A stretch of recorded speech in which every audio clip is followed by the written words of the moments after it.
Welcome, everyone. Today we're pleased to have Stephane Cooperstein, who's a new faculty here at A&M, talk to us about measuring Higgs self-coupling at the LHC. Great. Thanks a lot for coming. Indeed, the focus of my talk today is going to be measurements of the Higgs self-interaction. I did give a seminar in this forum in January. For those of you that attended that, you'll see in the first half of the talk, there is some shared material, but especially in the second half, I've tried to dive in more into recent work, and particularly one of the major culminations of this work, which is going to be a publication with CMS data in the analysis front, and I'll describe what that means. It's in the advanced stages. It's not quite published yet, but I'll tell you as much as I can about it today. So let's dive in just with a very quick reminder of the context, right? We can write our whole standard model of particle physics in some sense on a coffee cup. And half of it is essentially all related to this Higgs field potential. So it's a pretty, fundamental part of this standard model. And, of these two pieces, the first one is the so-called Yukawa interaction. So these dictate then couplings between the Higgs boson and the fermions with interaction strength proportional to mass. And essentially, this gives you a nice mechanism in which you can describe the mass of the fermions in the standard model. I think it's worth reminding that despite all the progress that we've made really impressive in measuring the Higgs boson properties since its discovery in the last 10, 15 years, it's pretty much all been focused on the interaction of the Higgs boson with the heaviest particles, namely in the context of the fermions, the third generation fermions. We've learned a lot, of course, but that's just part of the picture, right? And one of the new frontiers in Higgs measurements is looking at interactions beyond the third generation fermions, in particular, kind of getting closer then to the mass mechanism for everyday matter, the atoms, and so on. This is a major research aspect that I've been working on the last years and will be continuing to. I'm not going to talk about it today, but I kind of wanted to highlight its relevance in any case. What I'm going to talk about today instead is this second part, so the so-called Higgs field potential. I'll explain better what that looks like and what it means, but essentially, this then gives you kind of the mechanism through which you describe the electroweak symmetry breaking in the standard model, by which you get all of the mass generation for the fermions, but also the heavy gauge bosons. And so experimentally, what we're really trying to do is actually, in some sense, kind of probe or measure, if you like, this potential of this part of the standard model Lagrangian. I think the audience is probably pretty familiar, but I have to flash one quick slide with a beautiful picture of our CMS detector. This is a real photo. The central feature of it is a 3.8 Tesla superconducting solenoidal magnet with dense charged particles as they go through the silicon tracker. So we pick up the hits and can see the tracks from the charged particles. Outside of the tracker, then we have dedicated calorimeters for electromagnetic and hadronic energy deposits, respectively. And then outside these red rings are a set of different muon systems specifically tailored to detect muons, which is, by the way, one of the major pieces of CMS in terms of operations and upgrades in the muon systems, the A&M group. I think we all know the story, so I'll be very brief. But of course, it was a major discovery in finding the Higgs boson itself by the ATLAS and CMS experiments in 2012. Here you have essentially the two decay channels of the Higgs boson, the mass distributions in each of them that kind of show the significance of the peak that we saw for the Higgs at the time. I'm mostly showing it so that we can kind of compare and contrast to what we have instead today, which is already actually outdated in the sense that on tape, we've actually collected more than double the data that's here, but this is kind of the data set, so-called LHC Run-2, that's the bulk of the publications we've made so far. So if you go back and forth, you can see we're really in a different era, right? We're really entering a precision era, and we've done a lot of impressive physics with this data set already and kind of trying to probe the properties of the Higgs boson, measuring its mass, the per mil level, its spin, CP, and so on. And to make a long story short, all of these measurements so far, which are getting more and more precise, they really all kind of lined up very well with the standard model expectation. Doesn't mean that we don't have a lot more to probe, but so far things, even at precision levels approaching few percent in different places, we still match well the predictions. So, that's of course been a major facet of what we've done so far. But we're kind of entering a new era in the LHC in terms of large data sets. And kind of looking more and more for rare processes that maybe were very difficult or not even really possible to look at with the size of the scale of the data sets we had so far. But now, as we're collecting more and more data, already as you saw, we're a good 20 times more data than at the times of Higgs discovery. Down the road, in the terms of the high luminosity LHC upgrade, we're going to get another order of magnitude, right? So we can think about different things we can actually try to probe in terms of, well, in this context of this talk, I'll talk about Higgs physics, but of course, well beyond that as well at the LHC. So coming back to the Lagrangian, right? As I said, what I'm going to focus on in this talk is really experimentally how we can measure this term here, right? The shape of the Higgs field potential. And so, you know, in the process of electroweak symmetry breaking, the SU doublet phi assumes a particular vacuum expectation value. You can describe that in terms of fluctuations around that vacuum expectation value and as the Higgs field, Higgs H right here. And so if you expand out from the math, you get this kind of terms, right? So you have the first term, which is essentially just dictating the interaction, or the mass, sorry, of the Higgs boson. You have a next term, which has a h cubed, and then h to the fourth, and then just a constant term, right? And this is all, you know, directly defined in terms of the parameters you give it. So namely the vacuum expectation value, which we measure from the mass, and this lambda parameter, which is, you know, related to the other parameters in the standard model precisely predicted. But if we think about physics-wise what these different terms mean, right, especially thinking about the Higgs term, what it's telling you is that you have this kind of vertex, right, where you have one Higgs coming in, for example, and two Higgs coming out here. So called trilinear vertex with a strength dictated or proportional to this lambda parameter. And so the way that we can actually kind of measure lambda in some sense directly at the LHC is we look for this signature, two Higgs bosons at once. And you'll see that the production rate of this is then proportional to this value of lambda. So if we can measure well the rate of this HH production, we're measuring lambda and directly kind of probing this description of the Higgs potential. You can think of it as kind of like measuring the next order in the polynomial expansion of the shape of this VFI. So kind of getting a little bit more into that, right? If you plot or project, at least in 1D, this VFI, right, the Higgs field potential, in the standard model, the shape looks like the red, right? So we have a particular minimum here, which is what we assumed during the electroweak phase transition. Once the Higgs acquired its minimum value here, the vacuum expectation value, this gives you the mechanism, or in other words, that's when all the fermions got the mass, the heavy gauge bosons, and so on. Right? And in the early universe, before this phase transition, essentially everything was massless and things behaved very differently than from what we have today. However, despite all the impressive measurements we've made of the Higgs in the last 10, 15 years, essentially we've just kind of measured little perturbations around this minimum. We still know very little about how this Higgs field potential actually looks. And so these are just schematic, but for example, it could look something like the blue. It could be that at high energies, there's even another minimum in the Higgs potential, which would imply that at some point we'd be tunneling a minimum, the universe is maybe even metastable. This can kind of give you a general context of what kind of implications you can have, but there's really many different ones, right? The Higgs, as usual, is pretty ubiquitous in the standard model. So any kind of, a lot of different new physics scenarios can somehow adjust kind of this picture. And so experimentally measuring it is really fundamental. There's one little problem, is Higgs pair production. So this HH signal that I mentioned, we can kind of measure to measure lambda, is 1,000 times more rare than the single Higgs production.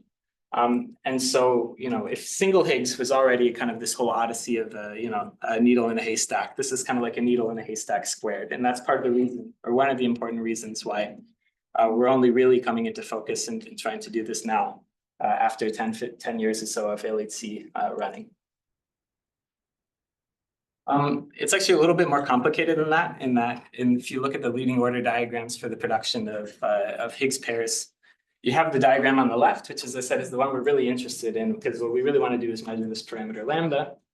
But we also have this diagram here, which actually, as you'll notice, has no Higgs trilinear coupling involved. It's just the Higgs coupling with the top quarks. But this is an important contribution as well. And moreover, the two actually destructively interfere. That's part of the reason why the production cross-section is so small for the Higgs pair production. But of course, that doesn't mean we can't measure lambda, it just makes it more difficult. And it's important to keep in mind that it's not just in terms of the absolute cross-section, but each diagram kind of gives you a different set of kinematics. So if you like, momentum of the Higgs bosons that are produced and so on look on average pretty different between the two diagrams. And if you think about it, standard model has a fixed, of course, prediction for one versus the other, but what we're really trying to do is probe all the possible scenarios of lambda and measure or constrain it to where we can. And so if you think about the other scenarios at the level that we're sensitive to these days, this can shift a lot than the actual expected kinematics or the momentum distributions and so on of the signal. So we have to somehow design the analysis ideally in a way that's not only just tailored to finding the signature of the standard model, but somehow broadly kind of sensitive to what the kinematics would look like depending on how you vary this self-interaction strength lambda parameter. And this is just kind of what I just said in more explicitly in the distribution. Here's an important physical observable. It's the variant mass of the HH system for different predictions. So here in purple, in green, you have the standard model, but then you can see for all these kind of different scenarios, which loosely speaking are mostly within the realm of what could still be valid based on the experimental constraints we have today. This changes a lot, right? So the analysis somehow has to be adaptable to that. So we produce two Higgs pairs. As I said, that's what we're looking for. But practically speaking, the Higgs lifetime is negligible, and so it's immediately decaying into other final states. And because you have two, of course, you have this kind of cross diagram, right? This is just kind of summarizing the relative fractions you expect in all the different, the primary different final states of the Higgs boson decays with respect to each of them. Of course, there's a lot of different combinations, but I'm going to focus today mostly on the red one here, which is you see is the dominant one. It's called HH to 4b. So this is the scenario in which each of the Higgs bosons decays to a bottom quark anti-quark pair. And clearly one advantage is that you have most or the largest fraction of the events in this final state, but it also happens to be the most experimentally challenging at the LHC because of enormous backgrounds that I'm going to talk about. But this has been the primary focus of my research that we kind of identified as a major place where, by kind of improving our techniques, adding different innovations, we could really kind of make substantial progress in what we can achieve in this channel. But there are other channels that are also really important. One of them is BB tau tau, which not me personally, but the TAMU group is actively working on. This is kind of a balance. You still have, 7%, a reasonably large fraction of the final state. But the tau leptons are experimentally kind of more distinctive. So you have smaller backgrounds, and it turns out to be a good balance. And finally, there's BB gamma gamma. So you have one decaying to 3 photons. You have this really nice experimental signature. But the tricky part with this one is instead, this is only 0.2% of the total rates, physics, especially in this channel. So I won't talk too much about BB gamma gamma. I'll mostly focus on the 4B, as I said, but you'll see how even if our original target was the 4B, there are a lot of experimental synergies between the 4B and the BB tau tau. And so some of the developments that we made directly translate then to expected gains in BB tau tau as well. And I'll say a bit more about that. Does BBWW high background or wise? Yeah, I mean, people do it too. In fact, TAMU is doing it too, although mostly in the context of resonance searches. So looking for some kind of heavy particle decaying to HH BBWW in the context of looking for a non-resonant HH production. BBWW is tricky because if either the W's decay hadronically, and then you have all jets. So you have kind of the same kind of huge background problems as 4B, or if one of them decays leptonically or both, you have a cleaner signature, but you have neutrinos, so it's harder to reconstruct the mass. It's kind of this widespread. And of course, you also have way less events at that point, right? Because this is inclusive in all the different W decays, right? But once you start to look at one, then things also get a lot smaller. But we're doing that too, of course. But at least in context of what we published so far in CMS, if you look at the relative sensitivity of each of the channels, the best we could do, these three stand out in terms of the non-resonant searches as the main ones. And by the way, please feel free to chime in with questions, interrupt me whenever. But if there's no more here, then as I mentioned, we focused on 4B. So what does that really mean, right? When you produce a B quark, say from a Higgs decay at the LHC, it quickly fragments and hadronizes. And so what we really measure is actually this kind of collimated spray of all these different particles, pions, kaons, and so on. And here you have on the right actually a real picture of CMS data of a, let's call it, as far as we know at this point, just a 4-jet event.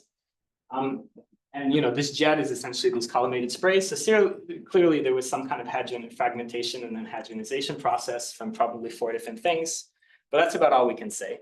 And what we really want to know, of course, then is this a potential di-Higgs signal, or is this something else? Well, what's happening here? So how do we do that? Next question. Yeah, please. There seems to be a track that's not affiliated with any of the jets. What Yeah. should I think of that? Yeah, so actually this is already pretty. What's that? There's three of them, right? There's three green lines. Yeah, but they're two are close. Close to jet launcher. Yeah. Well, The cone and bent out. sorry, I didn't hear that one. I said the other two might even be inside the cone in production and then bent out by the magnetic field. Yeah, so there's that. The cone is not perfect, doesn't capture all the radiation pattern, right? Also, it's worth keeping in mind, this is actually already a highly cleaned up picture. So there are momentum thresholds on all of these tracks. If you go lower, it's a total mess, right? Sure. From things like underlying events, from additional proton interactions and so on. We can only so well kind of filter out what we really want from the hard scattering event. So it's probably some mix of those. Of course, statistically, I can say that for this actual event, we'll never know for sure which track came from what, but for those kind of things, yeah.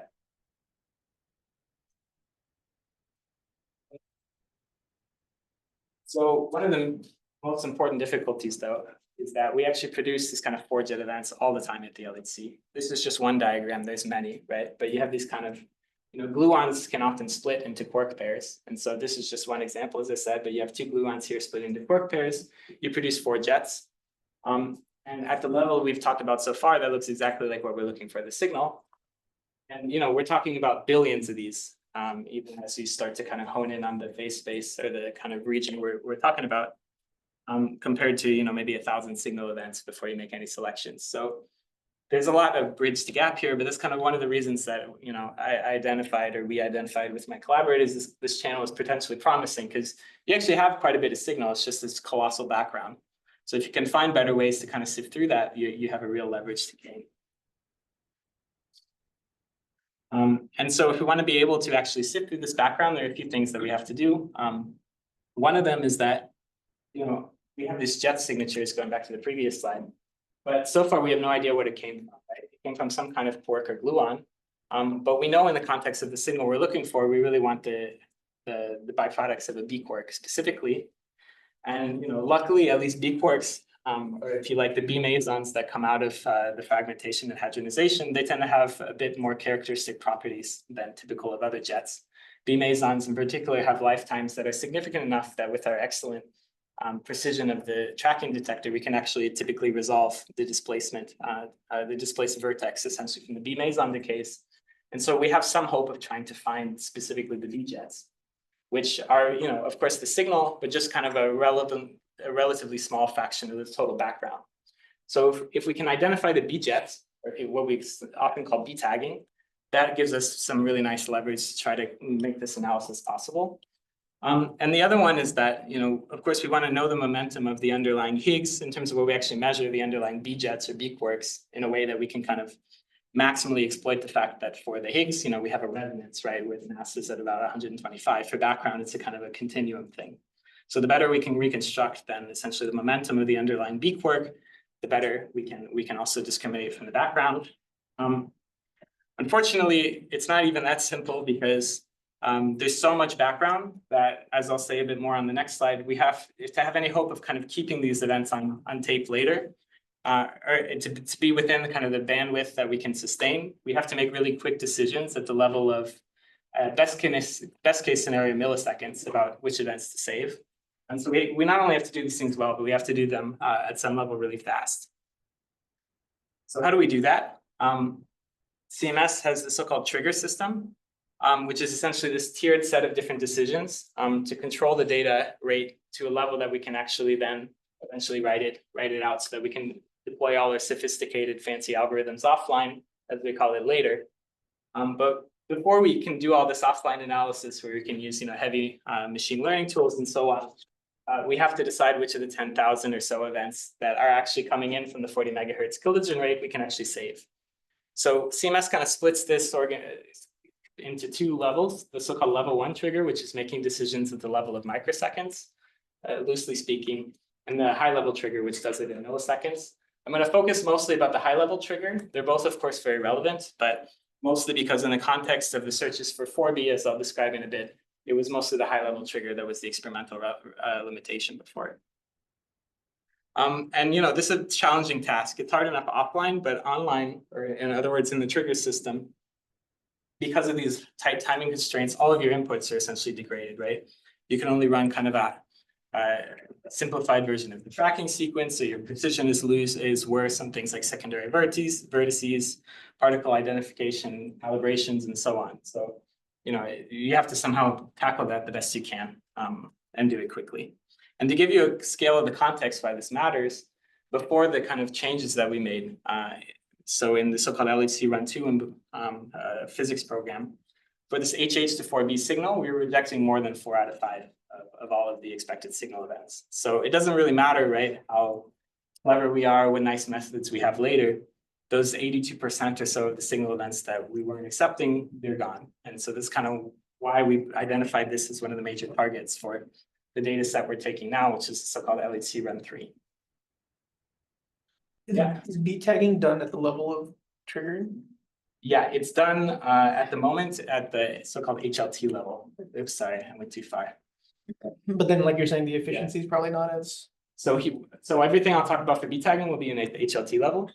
What I'm going to show you now is essentially we seriously upgraded the beat tagging capabilities at HLT, and that's kind of the major leverage of how we expanded things. The reason we don't talk about it, or one of the reasons we don't talk about level 1 trigger, is in the current detector, we're not able to actually run tracking at the level 1 trigger. It doesn't fit within the constraints. Displaced vertex. In the new detector we're going to have installing in a few years, actually we are going to be able to kind of do this in a rudimentary fashion. So then it's an interesting question about how we can kind of potentially do these kind of beat tagging stuff at level 1. But for the moment, it's hopeless. We basically have the muons and the calorimeters. So we don't have what we need to do real beat tagging. Yeah, so to kind of outline one of the major tools we use to do this, here on the top right, you have a schematic of a self-driving car. You might be wondering, why are we talking about self-driving cars? But in machine learning in general, this concept of the point cloud is actually a pretty common thing these days. And if you think about it, like the self-driving car has this high dimensional, or this high like granularity information coming in from all its surrounding environment in 3 dimensions. And somehow you need to represent that in a way that gives all the relevant information, but is as kind of compact as possible. And if you think about it in that way, it's actually a lot more similar to the things that we want to do at the LHC than you think. And in fact, one of the important tools that we've developed in the recent years is so-called particle cloud. So it's taking point clouds, as developed outside of high energy physics, but instead of points in space, you think of particles within some environment, in this context, within the cone, say, of the jet. And so here you have a real LHC collision event where you have the protons coming in and then all this stuff coming out. And particularly you have, for example, these kind of different particles, right? And so you can think of each individual particle we reconstruct as some point in this particle cloud with some whatever set of features you want to give it. By embedding it in this kind of way, you can use a lot of the kind of machine learning tools that were originally developed for things like self-driving cars or point clouds, but for high energy physics to do things like, for example, beat tagging, which I'll describe a bit more. So as I mentioned, each particle within the jet in this context, we think about as some point, right, with features. And so in that sense, right, this is a data structure that's naturally suited for graph networks. And so the way it works is essentially each particle, right, is a node in some graph. What you can do is essentially you look around at all the different particles, say by some distance metric nearby that particle. You can build relations, right? Some kind of simple kind of feed-forward neural network that aggregates information about its neighbors in a symmetric fashion and gives you essentially a new node with new features.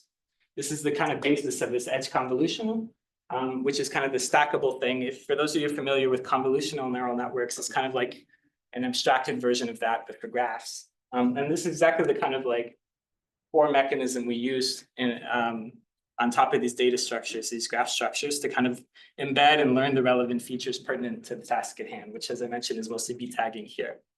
And it's differentiable, it's stackable. So this gives you all the nice features so that you can kind of build and engineer a network using this kind of data structure. And unlike previous approaches, which are kind of more just you give a set of features, some kind of dense neural network, and train a task, which of course had a very good performance. This has some nice advantages in that you embed certain things, like for example, rotational symmetry you get as by construction. All of the operations here are rotationally symmetric. So you don't have to train a network to learn rotational symmetry, it's just there. That's just one example. And maybe it sounds like kind of a more academic, but it's actually really important. Because of course, we always have finite resources for training these machine learning models. So if you can kind of minimize the level that it has to spend time learning things you already know, it can construct a kind of a more naturally suited data structure and machine learning technology, you can gain a lot, which is to some extent the basis of what I'll show you. So, going back to the 4-jet event, right? What's happening here? You can take one of them, right? Build this so-called particle cloud. And then we have this so-called particle net network, which the backbone of which is this edge convolutional layer that I just described. This is a lot, right? But to kind of schematically just walk you through, what you do is you first represent this kind of graph structure of the jet. So each particle in the jet is a different node, and you build the edge relations based on its neighbors. Then you have these stacked edge convolutional layers, as I said, which kind of just give you a generated sequence of new graphs that more and more in some kind of abstract space, trying to learn the relevant features to embed for your problem. Then you have more conventional kind of neural networks that are just then kind of condensing this down into what you want in the end is essentially just some kind of final output for the task at hand. So for example, the probability that the particular jet is coming from a B quark. And so what we developed is kind of taking all this technology and for the first time, putting it in the high-level trigger of CMS. We got nice gains, first of all, from kind of using a state-of-the-art method, as I said, but also this is the first time we really tried to specifically solve this task for jets in the HLT. As I mentioned, it has all these experimental limitations, so kind of custom tailoring this algorithm for that also was an important boost. And one way you can kind of quantify the power of that network is here, what we call the ROC curve, right? So on the x-axis here, you have the V-jet identification efficiency for the algorithm, and the y-axis is essentially the fake identification rate. So the closer you are to the bottom right, essentially, the better the algorithm is doing. Keep in mind, this is log scale. The red is the algorithm that we developed that I just described, and blue is essentially the state-of-the-art algorithm that we had for the trigger during Run-2 data taking at the end in 2018. You have a couple representative points, but you can see, for example, here, which is a working point typical of what we're using in the triggers I'll describe, factor 6 or so gain in background rejection. If you go to more stringent criteria, the gap gets even larger towards an order of magnitude. But that's a pretty major performance difference. And so we originally developed it in the context of triggers for HH4B, but it's turned out to be such a nice performance boost and generally usable that we're now actually using it now that we've validated in data with the first year or two of Run-3 for all of the CMS trigger decisions involving B quarks, C quarks, also cows, which I'll say a little bit more about later. So coming back first to the HH4B though, putting it all together, we kind of take this algorithm and we redesign the actual trigger logic. It gets a bit more detailed, so I don't go into it. I'm happy to talk about it though if there's questions, but the main leverage point, right, is this much better tagging algorithm we have in the HLT. And so what we could do is redesign then the triggers. And here you have a kind of table summarizing the absolute or compared to the inclusive HH cross section, how much of the 4B events we're actually able to accept at trigger level so that we have some hope of kind of weeding them out later with the offline algorithms. At Run-2, it was 18%. And essentially now with these improvements, there's some details between the differences in 2022 data and 23. I can talk about if there's interest, but essentially we've tripled or so the trigger efficiency for the HH4B. So as you can imagine, that gives us a lot of leverage to hopefully do better later on the offline analysis. And that's the kind of main new thing that we're working on kind of completing now that I'll talk about a bit later in this talk. But before I do that, I kind of wanted to talk a little bit more about how we've taken that work and gone actually beyond B-tagging to kind of other general reconstruction improvements using the same kind of machine learning backbone. One of them, as I mentioned, is you don't only want to identify the jets that came from B quarks or so-called B-tagging, but you want to, as much as possible, reconstruct their momentum. In the context of, looking for a Higgs decay to BB, right? What that really means is you want to get the best resolution you can on the reconstructed mass from the BB pair. And so, if you just take the standard reconstruction and plot that distribution relative to the generator level, you get something like this. So it's not that we're not, reconstructing with some kind of reasonable resolution, but you can see it's pretty wide. This is 15–20% spread or so. Because reconstructing jets is hard, you have all this collimated spray and many things. It's not like muons where we have very, good precision.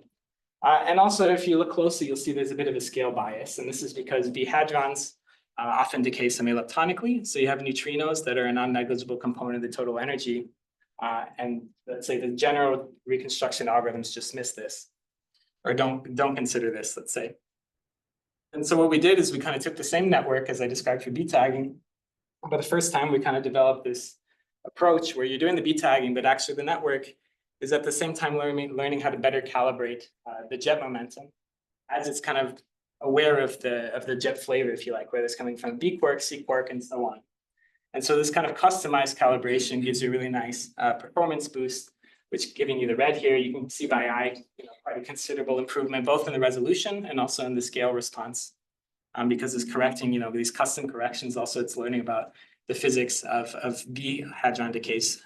Specifically, quantifying it, it's about a 30% improvement in the mass resolution. So as you can imagine, this is a pretty important boost for the analysis, because this is one of the most important discriminating features in kind of isolating the signal. And because we're kind of doing this joint approach where we're both calibrating and doing the B tagging at the same time, it has nice advantages in that, unlike previous kind of approaches tried to do this to some level, although with lower performance, but they were just for a specific kind of sample of B jets with certain criteria. Here it's learning that at the same time, it's an algorithm kind of that actually works for jets regardless of flavor. It's customizing for that. And so what it means is you can actually just deploy it as part of the jet reconstruction for all of CMS. And this is something that kind of goes beyond the context of this talk today, but we're actively working on. For those of you that want to know more gory details, there's this detector note that describing this from CMS. But soon enough, hopefully, for the analysis from CMS using the full Run-3, this is an algorithm that will be used for all jet reconstruction in CMS. As I mentioned, we also kind of realized, actually, even though we originally were thinking most about B quarks, that tau decays could benefit from a lot of the same kind of technology. And so if you think about, tau decays, right? Of course, if they decay to electron and neutrinos or muon and neutrinos, you should just reconstruct the electron and the muon, and the neutrinos are essentially hopeless with our detector. However, 2/3 of the time you have these hadronic decays where you essentially have a mix of charged and neutral pions. And so if you think about it, it's actually more or less a jet, right? In the same context. It's true that the particle multiplicity is a bit different than what you would expect from the kind of quark and gluon jets. But the experimental topology is not so different. And so what we realized is we can actually take the same network, and in addition to the tasks that we were doing before, you also teach it kind of the properties to isolate these hadronic tau decays. And to make a long story short, this also achieves a much better performance than previous kind of algorithms that were custom tailored just for taus. And we did the same not only in the offline analysis, but at the trigger level, giving a nice boost in final states. For example, I mentioned BB tau tau is very important in the context of HH as well. So you have efficiency gains at the level of 30 to 70%, kind of taking these kind of gains and adapting it into custom triggers. And I think I'll be a bit quicker on this slide, but I just kind of want to mention it also because Dr. Konstantin Androzov, who's also at A&M, one of the major people we're working with to do this, he kind of helped us take this algorithm, particle net at HLT, and adapt it within the trigger logic of the tau triggers, so the triggers in CMS that are selecting tau decays, and do it in a way such that now all CMS trigger paths that look for taus are using this algorithm. And there are a lot of different nice boosts in this. For example, single-Higgs to tau tau, you get efficiency gains like 40%. You have lower thresholds on things like single tau triggers, so you have a broader phase space if you want to do anything from standard model measurements, searches, and so on. So it's just to kind of give you a general flavor of how this kind of went well beyond the original physics scope that we had in mind. Now coming back to Higgs 4b, Higgs 4b, which is what I'll spend the rest of the time talking about. The last topology to keep in mind is that if you think about it, when you produce the Higgs pairs with relatively high momentum, in the lab frame, the decay products become more and more collimated. And so this is just a schematic, but you can kind of get the idea, right? I was talking this whole time about you have these four kind of separable B jets, but actually as you get to high momentum, which is an important phase space because of the huge backgrounds. You have, only a few percent of the total signal, but you have much less background. So you really want to do this kind of unique part of the phase space well too. And here, actually, the individual B hadronization products of the two Bs from the same Higgs, they start to overlap a lot. And this is a real data event again, where you can see exactly this kind of topology. Of course, at this level, we don't know for sure if this is really, two Higgs decaying to BB bar or just something else that kind of gives you something that looks like this. But you can use all the same methods, all the same kind of core machine learning that I already described to solve this task as well. And so that's exactly what we did. First in the HLT, basically the same kind of rock comparison as I showed you for B tagging, but now this is trying to identify not B jets, but these wide jets that have the BB within them. The red is the algorithm that we had in Run-2, and the blue is the one that we developed using all the same kind of technology I already described. So you can see this performance gap, it's more than an order of magnitude. So essentially in Run-2, it's very difficult to kind of have a trigger that actually went after this signature. But because of this huge performance gain, that's exactly what we could do with Run-3. And so here you have kind of a distribution of the PT, or the momentum of the Higgs. But the kind of pertinent point here is that the blue is the acceptance of the efficiency that we had with the Run-2, where we couldn't kind of custom target this. And gray is the distribution before the trigger. So you see, you're missing a lot. But with the gains, then we were able to kind of recover then this whole topology. So again, we were going after the HH4B. But if you think about it in the context of new physics searches, it's also pretty common to have, for example, high momentum Higgs bosons. So if you have one or more Higgs bosons, say, coming from a heavy particle decay, in the context of the kind of new signature, like new physics signature you're looking for, the mass difference between the heavy particle and the Higgs tends to give you high momentum Higgs. And so this kind of high PT also is pretty relevant for this kind of searches as well. And then finally, in the context of taus, I guess I'm starting to repeat myself, but we kind of realized that all the same kind of parallels for taus in terms of the single jets kind of happen also for the high momentum taus. So we did the same kind of thing for the high momentum taus, developing the first trigger that kind of went after these high momentum merged taus, giving similar kind of big gains. Not only it also kind of tries to reconstruct the mass of the heavy particle, or of the particle decaying to the two hot tau pairs that overlap within this jet. And so it's kind of a whole new toolbox. So I think we're still yet to kind of fully explore what this really implies about how we can expand our physics scope for Run-3 with CMS. But I think there's a lot of nice tools at our disposal now that we can play with. So, we're doing things better in terms of performance using state-of-the-art machine learning, which is kind of what I mostly talked about. But I wanted to mention that it's actually more than that. As we get more and more into the LHC program, we have bigger computational challenges. There's a lot of different ways we can try to tackle that, but this is actually one, useful step in that direction, in the sense that we're training one network to do a lot of tasks that before we're, using pretty heavy machine learning kind of just for each task alone. But as you see, there's a lot of physics synergies between the different tasks. That's why this works. And so, instead the machine learning, it's learning, just once the kind of pertinent global information, and then it's tailoring to each task. And so what we've seen is by doing this, you actually, you get computational boosts at the level of factors 2, 3, compared to the kind of individual approach. So, there's a nice computational gain as well. What I said is already to some extent getting out of date, but we talked all about graph neural networks. But the major frontier now is so-called transformers, which are this backbone of things like, ChatGPT, modern large language models. We're using exactly the same kind of core machine learning architecture to solve a lot of the tasks that I talked about so far in the context of graph networks.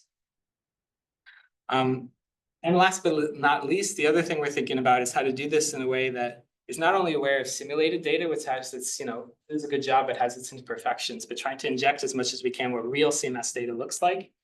And so to give you an idea what that means, for example, you can see here, you created a control sample that's enriched in B jets, one enriched in tau jets in data, and you kind of embed that data also somehow in the network in a way that the network is learning how to solve the task you really wanted to do, which is learn what's tau, what's a B, in a way that uses properties that, that are, not simulation specific, but also in the data. But it's trying to solve that task only in a way where it's exploiting features that are same between data and simulation. It's not trying to it's actively incentivized not to pick up on features that are different between simulation and data. So that's a new kind of major frontier.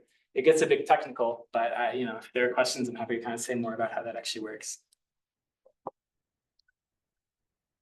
Okay, so I said I would also talk about the analysis itself. So, we have all these tools, we have all these triggers, which, by the way, at least in the context of the HH4B, have been running since the beginning of 2022 when we started Run-3, which is a major priority for us to make sure that we kind of maximally exploit this data set that we're going to finish next year. But let's talk about the analysis itself. So the idea in a nutshell of the analysis is, of course, you have all these tools and nice triggers, but at the end of the day, what's your signature for the signal? You have 4B jets with kind of properties like resonance mass around 125 and so on that you want to separate from the background. And so what we do is we select the data. We try to be pretty loose for reasons I'll describe in a minute, but you can kind of categorize the data. Here you have the Y is essentially the number of B-tag jets. And then via the X direction, or the plane direction, if you want, is the MH1, or the mass plane between the two Higgs pairs. So essentially what we're looking for then is, an event that has Higgs mass near 125 for both.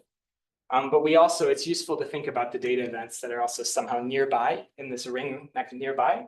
So there's no signal there, but the background almost looks the same. And so because of these big backgrounds, we have to derive the analysis in a way that predicts the background contribution with a precision at the level of about 5%.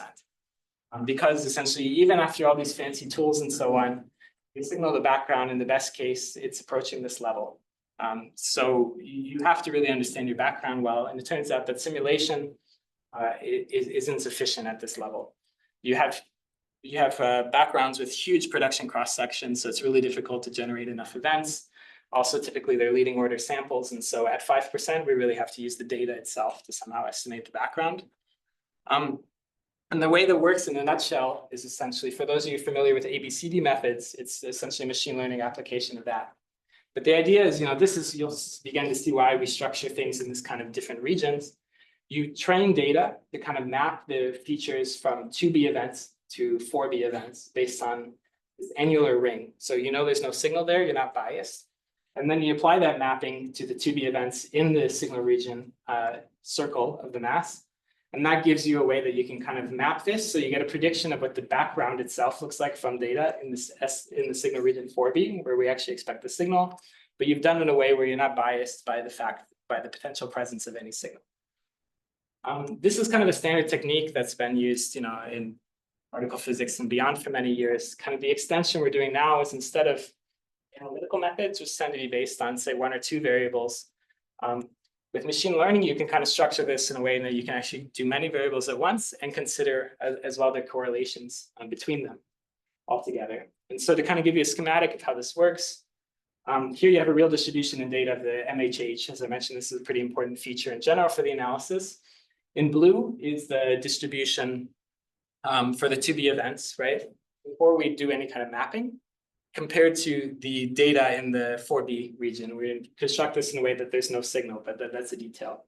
But the red is then the ratio between them. So you see, the shapes are somehow kind of similar, right? It's not that things change so much going from 2B to 4B, but these are differences at the level of 10% here, 5% here, 20% here. So at the level of precision we need to do this analysis, this is totally insufficient. And so you see how instead, though, when we apply this kind of mapping that we're learning based on machine learning to kind of correct then, or reweight is what we're actually doing, the 2B data, to actually predict what the 4B distribution looks like, you instead get the black ratio where you see essentially within the precision of the data at the level of a few percent, we close very well. So that's great. It seems that we have a data-driven background model that's working. I'll explain, though, that it's actually a bit more messy than that in a minute, but we have a background model. We want to maximally kind of separate the signal from the background. We have many different features with poor resolution. A lot of them are correlated. So machine learning is a good tool to kind of separate the signal from the background as well. I don't expect anyone to really be able to read this, but it's just kind of give you an idea, right, of how we're also embedding now these kind of transformer-based models to do the signal separation task.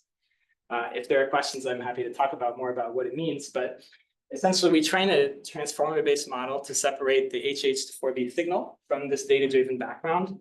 And if you think about plotting the distribution of essentially the signal-like score in data, this is a real plot that kind of is showing you that, where the expected signal is the orange here. So you see as you go to higher and higher scores, your purity in the signal gets better and better, but keep in mind this signal here is times 10. So you get an idea, we're looking for a really small signal even with the data sets we have now. But you have a good way to kind of leverage a lot of information to try to isolate the signal. So we have a nice, powerful separation power from the transformer-based model. We have a data-driven background model that's achieving precision at the level of a few percent. That all sounds great. But things get tricky, and this is actually one of the kind of major research frontiers in this is, so this plot is kind of the same idea, but we're just looking at the background model. So it's plotting the distribution of this kind of classifier score, the probability of the event being signal in some sense. But these are all background model predictions. So here it's log scale in green. You can't really see that there are different predictions. You only see it when you kind of look at the lower panel. And essentially each of these different predictions, all you're doing is kind of shuffling around the training data in a random way, reinitializing, say, initial parameters of the network, things that in principle shouldn't make any kind of difference. But you see that actually at the level of precision we care about, things can fluctuate or differ in terms of the background model at the level of up to 5%. And it's worse than that. It's not a random fluctuation. You tend to get systematic fluctuations, or at least sometimes you do. So here it's kind of just honing in on one of the green lines, looking at the profile, specifically that one. You see how there's a clear correlated trend.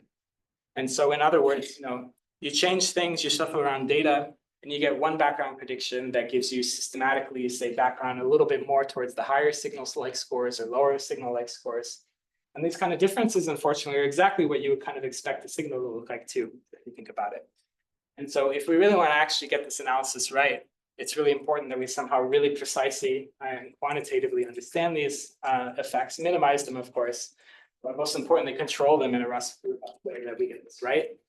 That gets really technical. So I won't go into the details per se, but I kind of want to highlight how, it's not just about kind of deploying machine learning. This is kind of an important frontier and more in the context of the uncertainties in that, with pretty high precision, which is kind of more of a special niche case, I would say, for these techniques. But for us, it's probably the most important point of the whole analysis. And even after all the work we did to minimize this and to make sure that we cover these effects, to give you an idea, covering for this kind of thing has an impact to the level of a good 30%, 20 to 30% on the analysis. So there's a lot of different ways we're thinking about, how we might be able to do this better in the future, but it's a really major effect to get right. And then there's all sorts of ways you can validate the background model. In the interest of time, I'll be brief, but we of course want to focus where the two Higgs candidates are near 125 GeV.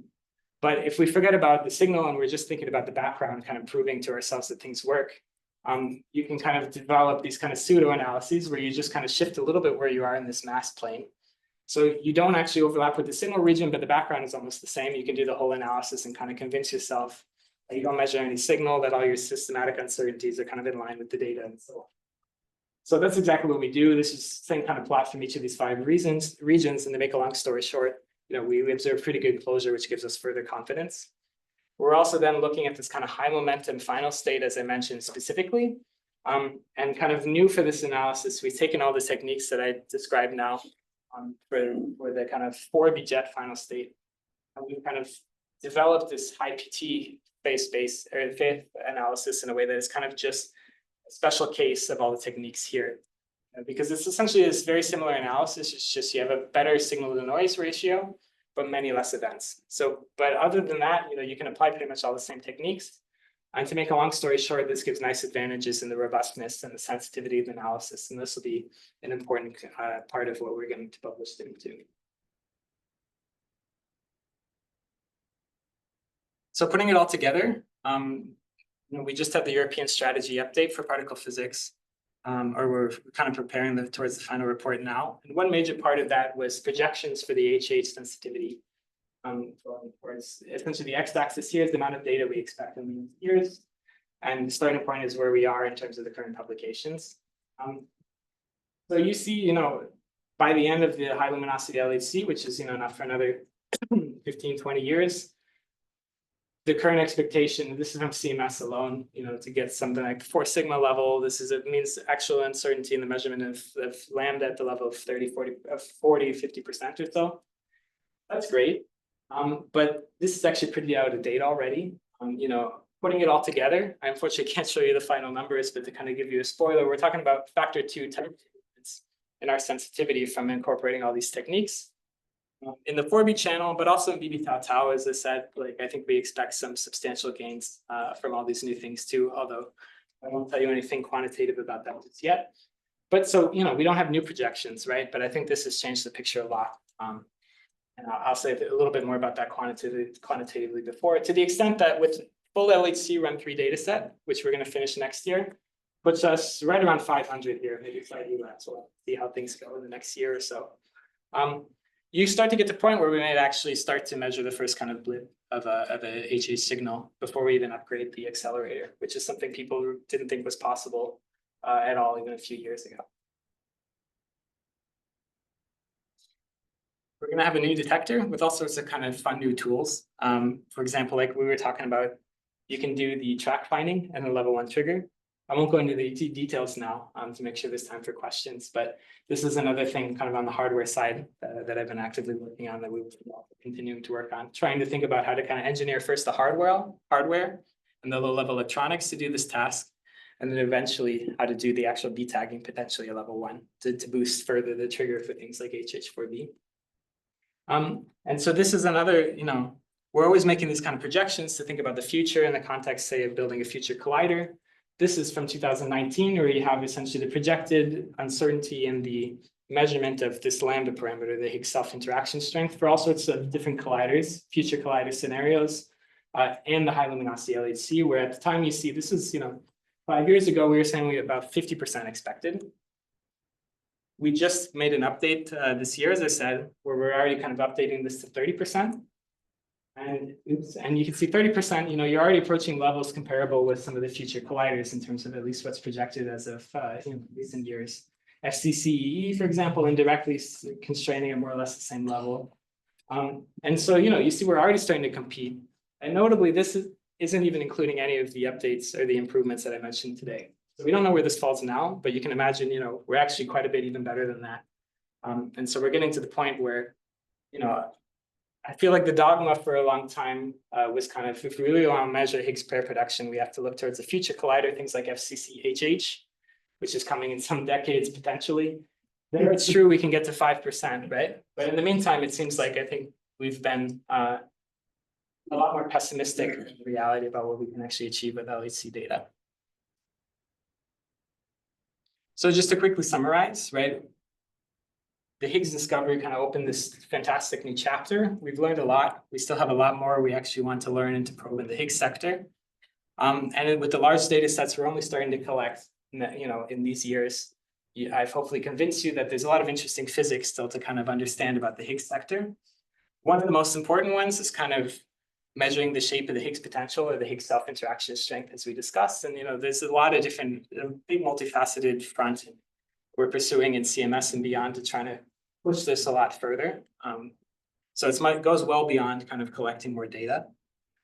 Just to mention all these kind of tools that I showed you, we've gone through all the exercises of kind of implementing everything in the CMS software, going through all the interactions with the different physics object groups and so on. So, these are real tools that people are going to be using for the LHC Run-3 analysis, not just the one that I was talking about today. And I showed you how in the HH4B channel, which is promising because you have a lot of good signal events, but very difficult because of the huge backgrounds. We've made a lot of specifically tailored innovations in the analysis too that are boosting us a lot. At the level of 200% type gains in the sensitivity. And a lot of this wasn't thought possible even a few years ago. So it shows how I think the scale and the complexity of the challenges and the data sets that we have at hand in the LHC are really kind of a naturally suited place where advances in AI and machine learning are really useful for us. But we usually have to think about, it's not just taking tools from outside, but thinking about how we can tailor them, adapt them, and use them for our needs. And also think about ways that are more specific to us, things like percent level uncertainties, and innovating on those fronts to really actually get those to work for the full scientific rigor we need for LHC physics. Thanks. Stephane. Hiroki, were you saying something? It's very nice talk. I've got the illustrated data, but could you go back to page 19? Yeah, sure.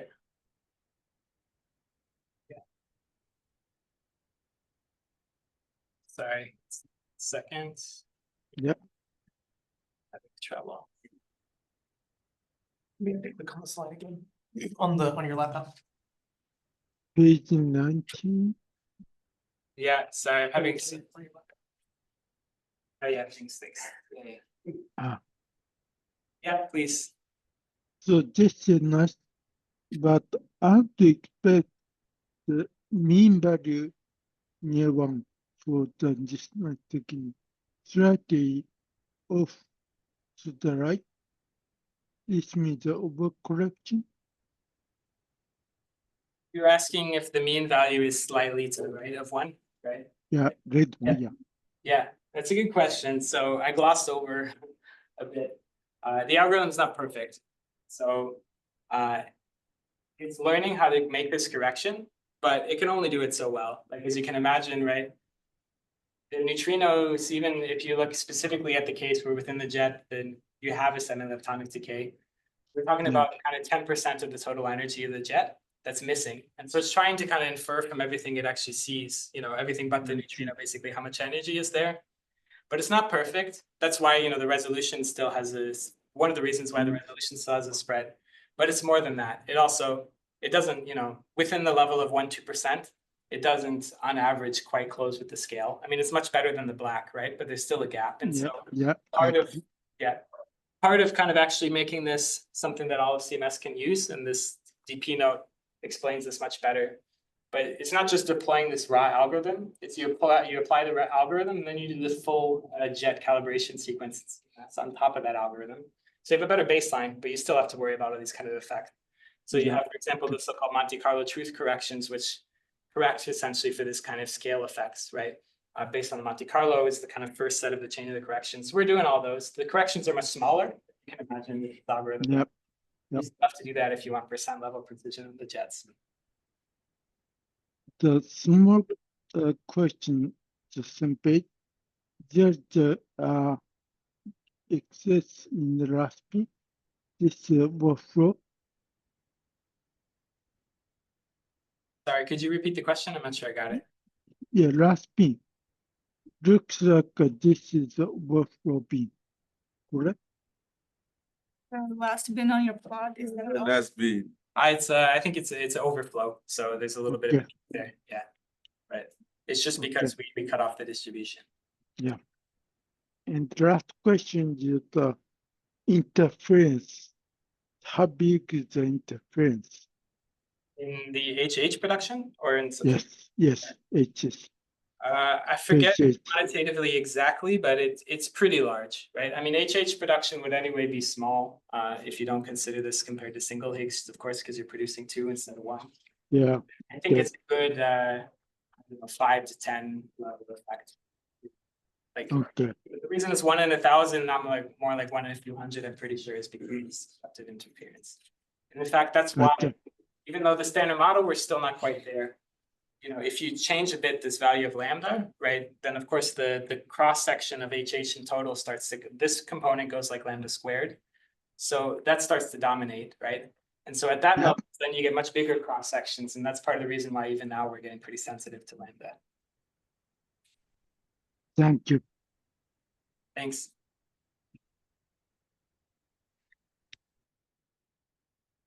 Let's go first.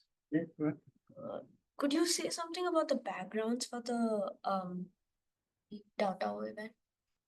Yeah, so we focus first of all mostly on the trigger. So there it's mostly just be as broad as you can in general and accept events. And so at the trigger level, most of the important backgrounds are these kind of multi-jet events. But in the offline analysis, when you're kind of getting towards the end, you're able to sift more through those. It's more about genuine tau backgrounds. So things like, for example, events with zeta tau tau. Right? We only reconstruct tau so well. So you have a zeta tau tau, which of course has a peak more at 90 GeV. But in the resolution we have, that means the tail significantly still kind of goes towards 125.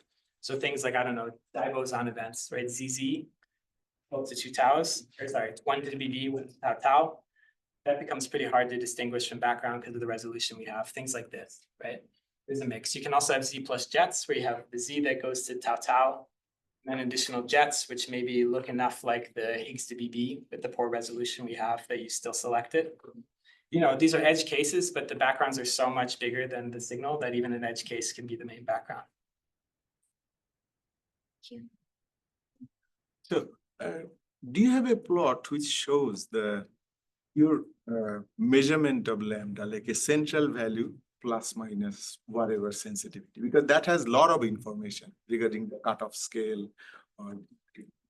Absolutely. I just wasn't confident enough to share it yet because we haven't published the paper. But I mean, that is the final target kind of the analysis, right? So I can tell you that What's your central value? what's the central value? You'll see soon. That would give me the cutoff scale. Right? Basically, that's the question. Loosely, like I don't know if you're familiar, say, with the Run-2 HH all-channel combination.